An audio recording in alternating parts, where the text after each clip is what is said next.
दाङको तुलसीपुर उपमहानगरपालिका 5 पातुखोला किनारमा सञ्चालन भइरहेको तरकारी बिक्री केन्द्रमा सार्वजनिक शौचालय नहुँदा व्यापारी र ग्राहक समस्यामा परेका छन्। स्थानीय सरकारले शौचालयको व्यवस्था नगर्दा धेरैजसो व्यापारी र किनमेलका लागि पुग्ने ग्राहकहरू पातुखोला किनारमै शौच गर्न बाध्य छन्।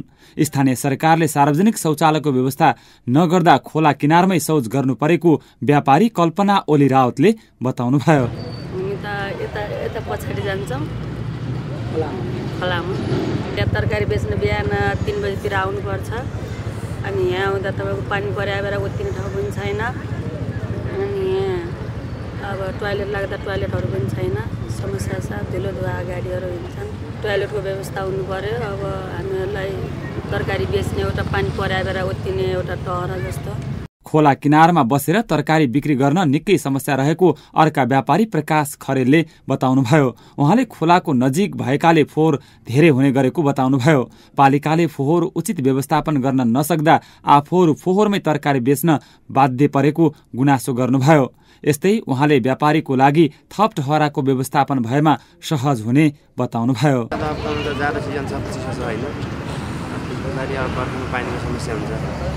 अब लगायत अरू अब अन्य कुनै समस्या आउँछ, कसले के भन्छ होइन, त्यो समस्या भयो। अब हामी जस्तो युवा मान्छे अब अहिले आएर खोलामा बसेर व्यापार गर्ने भने उचित कुरो होइन नि त। एउटा न कुनै रोजगारको व्यवस्था छ पालिकामा, अब गाउँपालिका नगरपालिकामा होइन। अब सिप अनुसार पढाइ अनुसारको कुनै रोजगारको व्यवस्था हुन्थ्यो भने त हामी आएर बस्नु जरुरी थिएन नि त हामीलाई।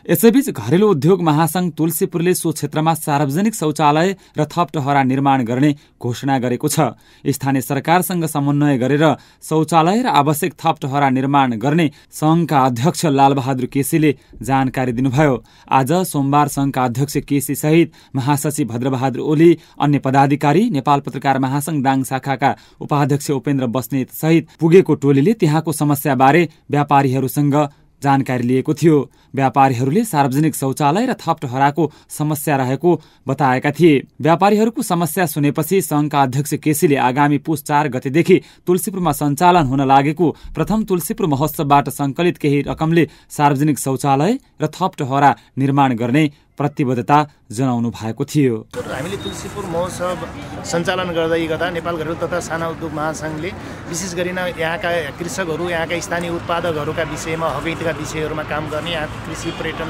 लगायतका विषयहरूलाई प्रवर्धन गर्ने अन्तर्गत हामीले यसबाट भएको आयबाट यो जहाँ हामी अहिले छौँ, यहाँ यो तरकारी बिहानमा बेच्न आउने किसान दाजुभाइ दिदीबहिनीहरूलाई यहाँ सार्वजनिक शौचालय, पानी बत्तीको ठुलो समस्या छ। यस्तो फोहोरमा बेच्नुपर्ने परिस्थिति छ भने सडकमा बेच्दाखेरिमा मान्छेहरूलाई एउटा सडकको दुर्घटनाको जोखिमहरू हुने भएको र कतिपय उहाँहरूलाई सडकबाट हटाइनुपर्ने स्थिति भएको हुनाले यसलाई हामीले तुलसीपुर उपमहानगरपालिकासँगको सहकार्यमा यसलाई निःशुल्क रूपमा यहाँका किसानहरू, यहाँका उत्पादकहरू जो साँच्चैकै किसानहरू उत्पादकहरू हुनुहुन्छ उहाँहरूलाई यो स्थानमा अलिकति ल्याएर चाहिँ उहाँहरूले आफ्नो सामानहरू बिक्री वितरण गर्नका लागि हामीले यहाँ र उहाँहरूलाई सहज होस् भन्ने हिसाबले यसलाई अलिकति व्यवस्थित रूपमा यसलाई बनाउने र यहाँ नभएका चाहिँ यो सार्वजनिक धारा र शौचालयहरूलाई पनि व्यवस्थित गरेर यो र किसानहरूका लागि जो बचेर तरकारी बिक्री भएर बचेन भने सानो एउटा कोल्ड रुमसम्म बनाइदिएर किसानहरूका हितका लागि काम गर्ने भन्ने हाम्रो पहिलो लक्ष्य छ। यसमा हामीले महोत्सव सञ्चालन